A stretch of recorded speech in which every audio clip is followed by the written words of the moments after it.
Hello friends and welcome to the Exams Made Simple, and we are back again with the Hindu Complete Newspaper Analysis for 24th of September 2020। तो 24 सितंबर 2020 का the Hindu newspaper analysis देखेंगे।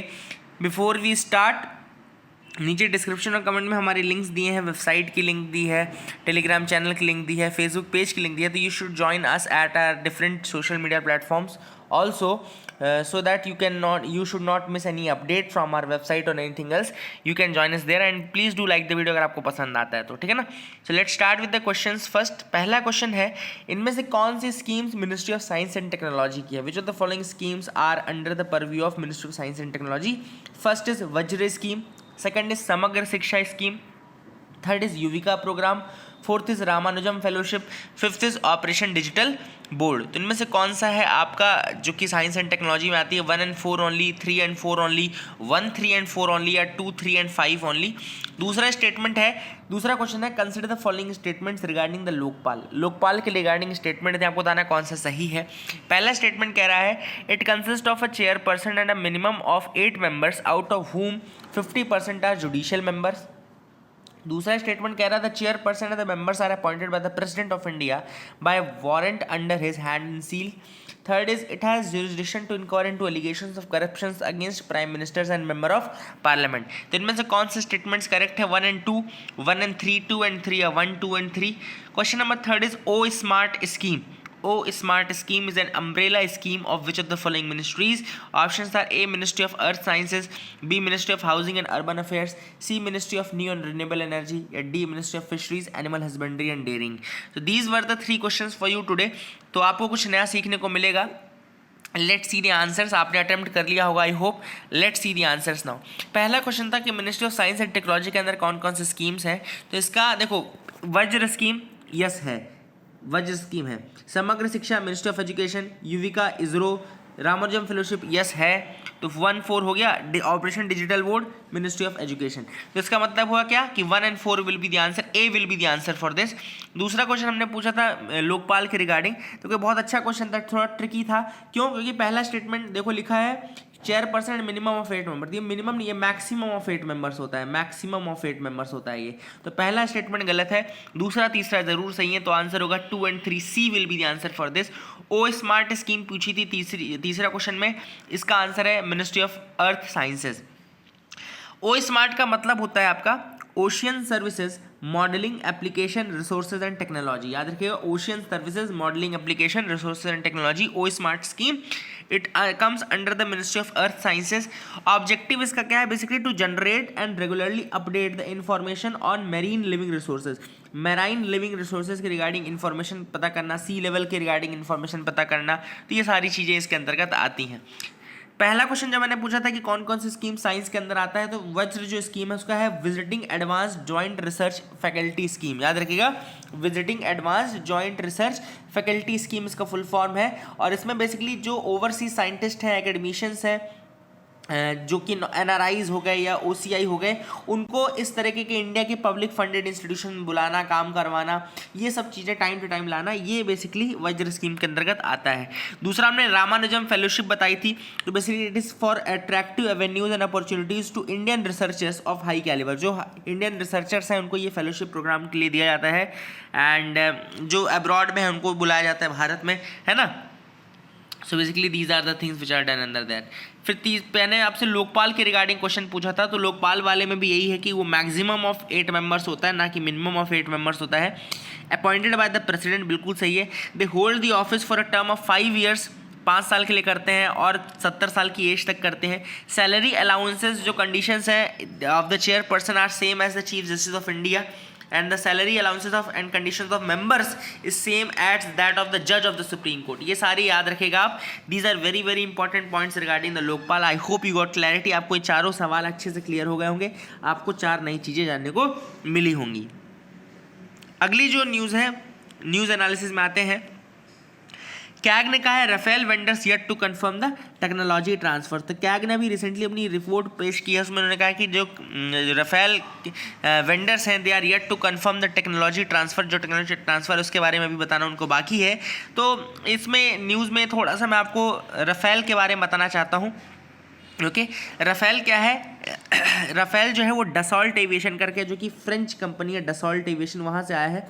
याद रखिएगा Rafale twin engine है, multi role combat aircraft. It's a twin engine multi role combat aircraft, twin engine multi role combat aircraft. अभी India ने 5 Rafale का एक बैच था जो कि अंबाला उसमें आया था, इन्होंने रिसीव किया था।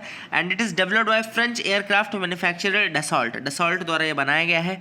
अब इसकी कैपेबिलिटीज़ क्या है? It is capable of ground support, पहला it is capable of ground support, then aerial reconnaissance, in depth strike, interception and nuclear deterrence. ये सारी चीज़ें कैपेबिलिटीज़ जो हैं वो राफेल के अंतर्गत हैं। Ground support, aerial reconnaissance, in depth strikes, interception, nuclear deterrence. And ये it can carry a load of up to 9500 kilogram, 9500 kilogram तक की वो है। एंड रेंज इसकी 3700 किलोमीटर है, मैक्सिमम वेट 24,500 किलोग्राम है। एंड टॉप स्पीड लगभग 2223 किलोमीटर पर आवर के आसपास आती है। तो that is the thing, that these are the specifications of this. अब इसमें डीआरडीओ का भी नाम था, तो डीआरडीओ के बारे में बता दूं, it's under the ministry of defence, government of India, ministry of defence के अंतर्गत आता है DRDO. And world class science and technology base for India and provides defence services. Basically DRDO defence services, missiles और ये सब बनाने का काम करता है, हेलीकॉप्टर्स, मिसाइल्स, ये सारी चीज़ें बनाने का काम करता है। अगर आपने देखा स्टार्टिंग देखा हो कैसे बना था, तो 1958 में डीआरडीओ बना था, 1958 में 1958 में डीआरडीओ बना था। तब technical development establishment of the Indian army, directorate of technical development and production, DTDP, directorate of technical development and production and defence science organisation, जब ये मिले थे तब जाके आपका डीआरडीओ बना था। अब डीआरडीओ का एक बहुत इंपॉर्टेंट प्रोग्राम है IGMDP। ओके, IGMDP क्या है? Integrated guided missile development programme. Integrated guided missile development programme जो है उसका जो जेनेसिस था या स्टार्टिंग था वो APJ अब्दुल कलाम जी के द्वारा किया गया था। एंड ये खुद को सेल्फ सफिशिएंट बनाने के लिए था in the field of missile technology, ठीक है ना। तो मिसाइल टेक्नोलॉजी में खुद को सेल्फ सफिशिएंट बनाने के लिए था। फॉर्मल जो अप्रूवल था वो 26 जुलाई 1983 को दिया गया था, 26 जुलाई 1983 को दिया गया था। और इसके अंतर्गत जो मिसाइल्स डेवलप हुई हैं वो कौन कौन सी हैं, वो बहुत इंपॉर्टेंट याद रखिएगा। IGMDP के अंदर कौन कौन सी मिसाइल्स डेवलप की गई हैं। तो पहली है short range surface to surface ballistic missile, जिसको हम बोलते हैं पृथ्वी। दूसरी है intermediate range surface to surface ballistic missile, जिसको हम बोलते हैं अग्नि। फिर है short range low level surface to air missile, Trishul. then medium range surface to air missile Akash, and third generation anti-tank missile Nag. So these are the 5 missiles that come under the integrated guided missile development program. ये मैंने आपको बता दिया, दोबारा सुन लेना, इसको लिख लेना, याद रखना, ठीक है। NCB summons Deepika 5 others in drugs cases. तो NCB जो है आपका नारकोटिक्स कंट्रोल ब्यूरो, उसने अलग अलग एक्ट्रेसेस को बुलाया है ना। कंगना रनौत को छोड़ के सबको बुला लिया। अब कि कंगना रनौत ने खुद ने कह दिया कि मैंने ड्रग्स लिए थे, then also she is not called, otherwise everyone else is called, है ना। तो this is the level of politics that happens in India. NCB के बारे में देखें तो NCB is intelligence agency under the, ये Indian federal law enforcement agency है, इंटेलिजेंस एजेंसी है, जो कि आपका मिनिस्ट्री ऑफ होम अफेयर्स के अंतर्गत आती है। और drug trafficking, use of illicit substances, इनको रोकने का काम करती है NCB, national narcotics control bureau. और एक एक्ट है इंडिया में जिसको हम बोलते हैं narcotics drugs and psychotropic substances act, narcotics drugs and psychotropic substances act बोलते हैं। 1985 का ये एक्ट है। और 1985 में जब ये एक्ट आया था उसके बाद 1986 में जाकर के आपका NCB बना था। तो NCB का फॉर्मेशन कब हुआ? 17 मार्च 1986 में आया। और क्यों आया? क्योंकि 1985 में एक्ट आ गया था, narcotics drugs and psychotropic substances act 1985, ठीक है ना।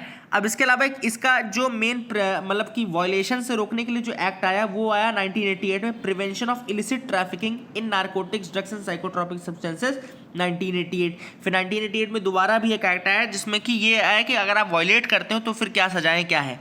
अब इंटरनेशनली अगर देखो तो 2 ट्रीटीज़ हैं जो कि इसके लिए काम करती है। पहली है single convention on narcotics drugs, single convention on narcotic drugs है फिर है आपका convention on psychotropic substances and United nation convention against illicit traffic in narcotics drugs and psychotropic substances. तो ये आपको ये भी याद रखना कि इंटरनेशनली ये भी है convention, single convention on narcotics drugs illicit trafficking, ये सब, ताकि उनको फुलफिल करने के लिए ही फिर ये narcotics drugs psychotropic substances act आया इंडिया में 1985 में।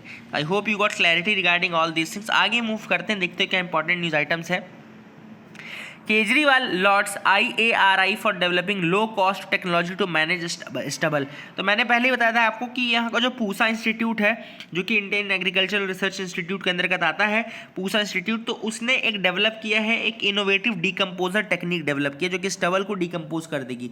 So it's an innovative decomposer technique that can deal with the problem of stubble burning. तो याद रखिएगा IARI Indian agricultural research institute ने डेवलप किया है ये इनोवेटिव डीकम्पोजर टेक्निक, और ये है, इसका नाम है Pusa decomposer technology. This is known as the Pusa decomposer technology. तो अगर आपसे कोई पूछे कि पूसा डीकम्पोजर टेक्नोलॉजी किसके लिए बनाई गई थी, क्या है, तो वो इसी के लिए बनाई गई है क्योंकि इसमें क्या होता है कि आप एक फार्मूला मिक्स करते हो, कैप्सूल को वाटर में मिक्स करते हो, फिर उसको स्प्रे कर देते हो, कैप्सूल को वाटर में मिक्स करके स्प्रे कर देते हो, और स्प्रे करने के बाद क्या होता है कि बिना स्टबल को रिमूव किए वो उसको मैन्योर में कन्वर्ट कर देता है, ठीक है ना, मैन्योर में कन्वर्ट करते हैं। इट्स वेरी चीप ऑल्सो, पर एकड़ ये बहुत चीप पड़ता है, and it's a very good technology to Pusa decomposer, है ना, to remove the problem of stubble.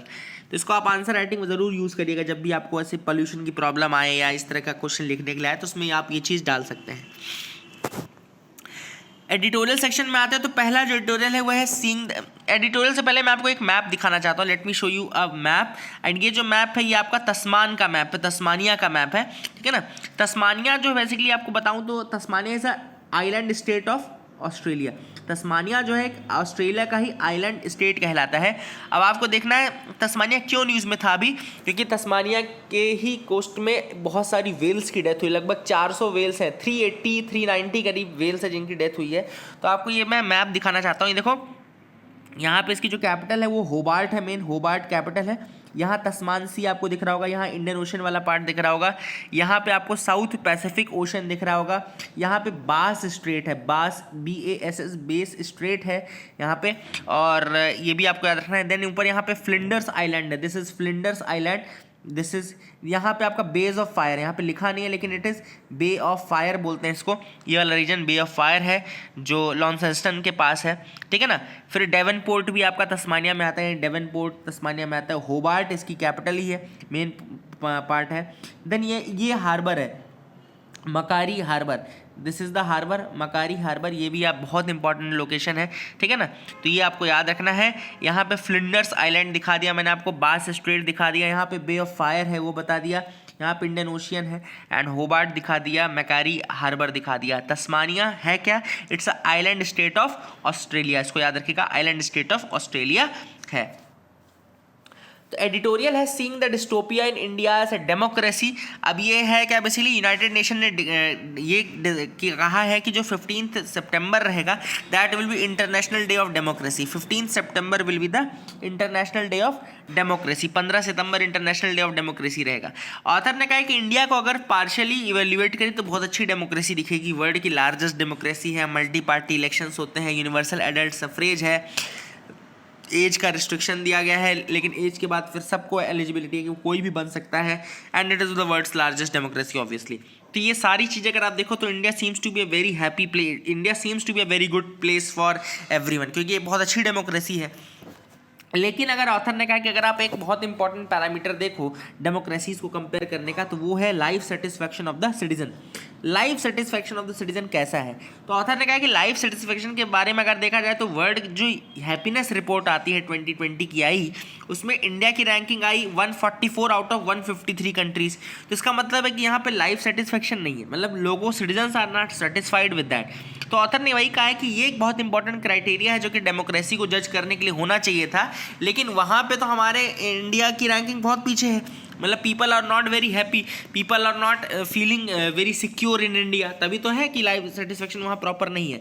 अब ऑथर ने कहा है कि अगर आपने डेमोक्रेसी का मेन, डेमोक्रेसी क्यों चुनता है कोई भी नेशन, डेमोक्रेसी क्यों चुनता है, डेमोक्रेसी चुनने का रीज़न ये होता है, देखो अलग अलग फॉर्म ऑफ गवर्नमेंट है, आपके पास डेस्पोटिक रूल भी है, आपके पास ऑटोक्रेसी भी है, आपके पास मोनार्की भी है, और उसमें भी अगर आपने डेमोक्रेसी चुना है तो उसके दो रीजन है। ऑथर के according there are two reasons of choosing democracy over any other form of government.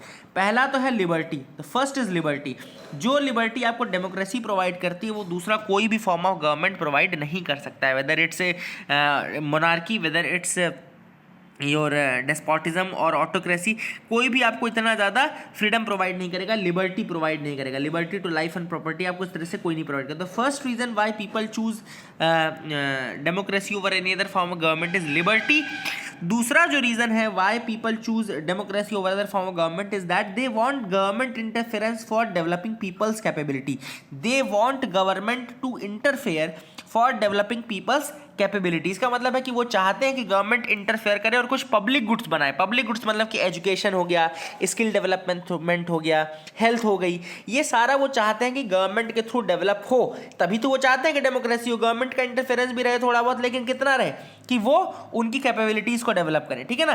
तो ऑथर ने कहा कि अगर आप इंडिया में देखो तो क्या इतनी कैपेबिलिटीज डेवलप हो रही हैं, तो डेवलप नहीं हो रही इंडिया में। अगर आप देखो तो इंडिया में आज भी पॉपुलेशन बहुत ज़्यादा है, डेमोग्राफिक डिविडेंड बहुत ज़्यादा है, लेकिन वो डेमोग्राफिक डिविडेंड आप हार्नेस नहीं कर पा रहे हो क्योंकि आपके यहाँ स्किल्ड मैन पावर नहीं है। स्किल्ड मैन पावर क्यों नहीं? क्योंकि आपने इन्वेस्ट नहीं किया और आपने उनकी कैपेबिलिटीज को डेवलप नहीं किया। So this is the answer, this is what the author says कि हमने इसलिए डेमोक्रेसी चुनी थी ताकि हमारी कैपेबिलिटीज बन सके और ताकि हमारे अंदर हमको लिबर्टी मिल सके। और इंडिया का जो स्टेट है दैट इज नॉट देयर। अगर आप इंडिया के स्टेट को देखें आज तो India seems to be not at a very good place जबकि हम डेमोक्रेसी की अगर बात करें। सो वही चीज़ ऑथर ने यहाँ पे सजेस्ट की है कि क्या ये सही चीज़ है? It's a state of dystopia. अगर आपको डिस्टोपिया का सही मतलब समझना है तो you should know utopia. Utopia क्या होता है? यूटोपिया एक बहुत ज़्यादा आइडियल वर्ल्ड होता है, आइडियल वर्ल्ड सिचुएशन होता है जहाँ पे सब कुछ अच्छा ही अच्छा होता है। यूटोपिया एक ऐसा वर्ड होता है। Dystopia is an opposite to that utopian word. Dystopian word क्या होता है? It's a place where everything is everyone is suffering and जहाँ पे आपको अथॉरिटेरियन स्टेट के अंदर रखा गया है। तो the word dystopia was used by George Orwell. Dystopia का जो वर्ड है वो ओरिजिन में कब आया? पॉलिटिक्स के ओरिजिन में आया जब जॉर्ज ऑरवेल ने इसको 1984 में यूज़ किया था। 1984 इज अ नॉवल एंड वहाँ पे इसने जॉर्ज ऑरवेल ने यूज़ किया था डिस्टोपिया का use and then it came into the vocabulary, जो पॉलिटिकल वोकैबुलरी है तब इसके अंदर का आया था, वरना यूटोपिया ही एक वर्ड था, dystopia was not the word till then. ठीक है, तो ये is a very good thing to learn. अगला जो आर्टिकल है वो है एफिकेसी ऑफ फीमेल लीडरशिप। तो यहाँ पे ऑथर ने पहले एग्जांपल दिया है 3 कंट्री का, जर्मनी, ताइवान और न्यूजीलैंड का। ऑथर ने पूछा what is common in these 3 countries, Germany, Taiwan and New Zealand. These are the countries जिन्होंने सबसे अच्छे से कोविड-19 को हैंडल किया है। दूसरी सिमिलरिटी क्या है कि these are the countries which are managed by a women leader. ठीक है ना। तो ऑथर ने कहा कि ये एक कोइंसिडेंस नहीं है, this is not a coincidence that कि women leadership in itself is a very good form of leadership. काफ़ी अच्छे एग्जांपल्स हैं जो कि प्रूव करते हैं कि वुमेन लीडरशिप एक better form of substitute provide करता है। ऑथर ने कहा कि लेकिन ये भी नहीं कि जनरलाइज कर दें, हम ये भी जनरलाइज भी नहीं कर सकते कि हमेशा हर जगह वुमेन लीडरशिप अच्छा रहेगा। तो ऑथर ने कहा कुछ एक्सेप्शंस रहते हैं, बट अगर आप एफिकेसी की बात करें तो they are much more efficient than the male counterparts. ये कोविड-19 हो गया।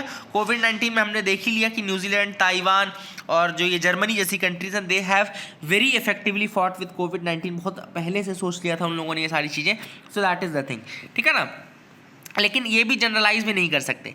फिर ऑथर ने एग्जाम्पल लिया इंडिया की ग्राम पंचायत का। इसमें एक एक्सपेरिमेंट हुआ था नोबेल लॉरिएट एस्थर डफलो और उनके को ऑथर राघवेंद्र चट्टोपाध्याय द्वारा, who was seeing the reservation system in Indian panchayat, जो 1973 जो 73rd और 74th अमेंडमेंट एक्ट के बाद रिजर्वेशन मिला वुमेन को at the local self government level. उन सबको देखते उन्होंने एक्सपेरिमेंट देखा वहाँ पे जहाँ पे भी वुमेन प्रधान थे वहाँ पे क्या किस तरह से हुआ। तो women Pradhan were more likely to invest in providing easy access to drinking water since the collection of drinking water is primarily responsibility of women। तो उन्होंने देखा कि वुमेन के लिए काफ़ी अच्छे स्टेप्स उठाए गए हैं ऐसी पंचायत में जहाँ पे प्रधान एक वुमेन रही है और वहाँ पे कोशिश ये की गई कि वुमेन के राइट्स को देखा जाए, बचाया जाए उनको, है ना। ऑथर ने बोला है कि इंडिया एक ऐसी कंट्री है जो कि रोल मॉडल है for providing rights to the women, क्योंकि अगर आपने देखा हो तो हमारे 1947 में आज़ादी मिली और 1950 से जब मतलब पहले इलेक्शन होने वाले थे तब से हमारे इंडिया में वुमेन को इक्वल वोटिंग राइट्स दिए गए हैं। मेन मतलब women were at the equal footing with that of the main, and ये कंट्रास्ट में है with other so called matured democracies. जो मैच्योर्ड डेमोक्रेसीज है उनके बिल्कुल कंट्रास्ट में है। क्यों? क्योंकि अब जैसे देखो अमेरिकन रेवोल्यूशन 1787 के आसपास का है। 1787 से 1920 तक वहाँ पे वुमेन को राइट नहीं थे वोटिंग के। 1920 में ही यूनाइटेड स्टेट्स में वुमेन को वोटिंग राइट दिए गए। तो मतलब लगभग 150 साल लगा दिया उन ऐसी कंट्री ने जो कि अपने आप को मैच्योर्ड डेमोक्रेसी बोलती है वुमेन को राइट्स देने के लिए। लेकिन हमारे यहाँ 1947 में आज़ाद हुए, 1950 में कॉन्स्टिट्यूशन आया, 1950 से ही वोटिंग राइट्स दे दिए गए। ठीक है ना, this a very good example के।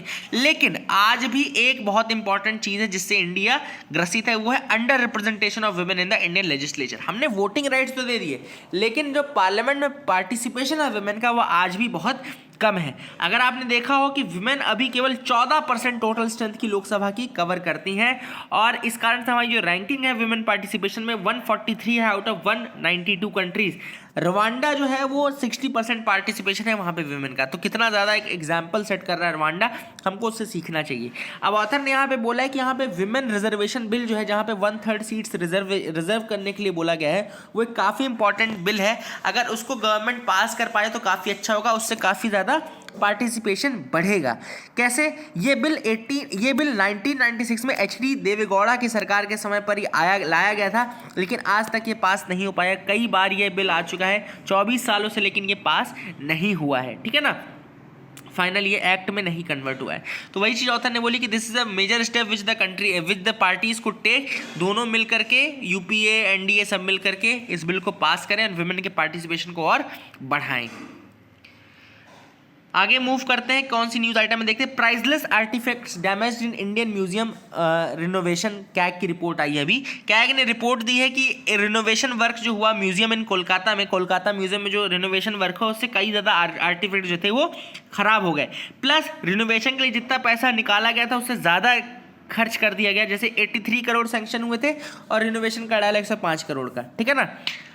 इंडियन म्यूजियम जो कोलकाता का है, इट वॉज फाउंडेड इन 1814, 1814 में ये म्यूजियम बना था। It is oldest museum on the sub continent, याद रखिएगा, oldest museum on the sub continent है। 1814 में इंडियन म्यूजियम इन कोलकाता जो है वो बनाया गया था, इसको याद रखिएगा। आगे मूव करते, China vows to go carbon neutral by 2060। China ने बोला है कि it will become carbon neutral by 2060। It's a target इन्होंने सेट किया है, 2060 तक खुद को कार्बन न्यूट्रल करने के लिए कह दिया है। ठीक है ना। एंड यहाँ इन्होंने बोला कि पीक एमिशन जो है वो 2030 में रीच कर जाएंगे। एंड चाइना जो है it's the world's biggest polluter and accounts for a quarter of planet's greenhouse gas emissions. ठीक है ना। तो ऐसा भी नहीं है कि कम करता है, बहुत ज़्यादा प्रोड्यूस करता है ये, है ना। which is the world's biggest polluter and accounts for the quarter of world's greenhouse gas emission। And उन्होंने यूएसए की भी बुराई की कि यूएसए ऐसे करती है वैसा करती है, और उन्होंने खुद को बोला कि हम 2060 तक कार्बन न्यूट्रल हो जाएंगे। ठीक है ना। G4 seeks time bound reforms in the security council. अब G4 जो है उनमें कौन कौन सी कंट्रीज आती हैं? India, Brazil, Japan and Germany. India, Brazil, Japan and Germany. अब basically they are agreeing to work with the like minded countries. वो लाइक माइंडेड कंट्रीज के साथ वर्क करके यूएनएससी में रिफॉर्म की बात कर रही हैं। बेसिकली G4 जो है वो यूएनएससी के रिफॉर्म्स के लिए ही बनाया गया था। यूएनएससी में वीटो पावर को चेंज करने की बात की जा रही है कि वीटो पावर अब और बढ़ाई जाए, इंडिया को वीटो पावर मिलनी चाहिए, ऐसा उनका मानना है। ठीक है ना। तो G4 याद रखिएगा, कंट्रीज याद रखिएगा और उनका बनने का रीजन याद रखिएगा। Over 380 whales dead in the mass stranding. अब मैंने आपको ऑलरेडी बता दी कि तस्मानिया में जो मकारी हार्बर है, जैसे आज मैंने आपको मकारी हार्बर दिखाया था ना, वही वाला रीजन है मकारी हार्बर में। वहाँ पे लगभग ऑस्ट्रेलियन पायलट वेल्स कहलाती हैं, पायलट वेल कहलाती हैं, उनकी डेथ हुई है। लगभग 400 पायलट वेल्स की डेथ हुई है। And this is one of the largest mass stranding जो कि हुई है। ठीक है ना। Centre retained 1.1 lakh crore of cess receipts. तो यहाँ सेस की बात है तो सेस बता देता हूँ क्या है। सेस जो होता है टैक्स ऑन टैक्स होता है। ये टैक्सेबल इनकम पे नहीं लगता, ये टैक्स जो टैक्स मनी लगती है ना उसके ऊपर टैक्स लगता है। So it is it is levied on the tax payable and not on the taxable income. तो टैक्सेबल इनकम पे नहीं लगता, लेकिन जो टैक्स पेएबल होता है उसके ऊपर लगता है, ठीक है ना। और सेस जो होता है can be levied on both direct and indirect taxes, याद रखिएगा। और जैसे क्लीन एनवायरनमेंट सेस हो गया, कृषि कल्याण सेस हो गया, एजुकेशन सेस हो गया, ये हो गए। सेस को शेयर करने की जरूरत नहीं रहती है। सेस के जो प्रोसीड्स होते हैं वो कंसोलिडेटेड फंड ऑफ इंडिया में जाते हैं और इसको शेयर करने की जरूरत नहीं पड़ती। इससे निकालने के लिए पैसा आपको पार्लियामेंट का अप्रूवल लगता है और ये केवल उसी पर्पस के लिए खर्च किया जा सकता है जिस पर्पस के लिए वो सेस बनाया गया था। So that these are the important points regarding cess. I hope you got clarity and that is it for the day friends. Thank you and have a nice day.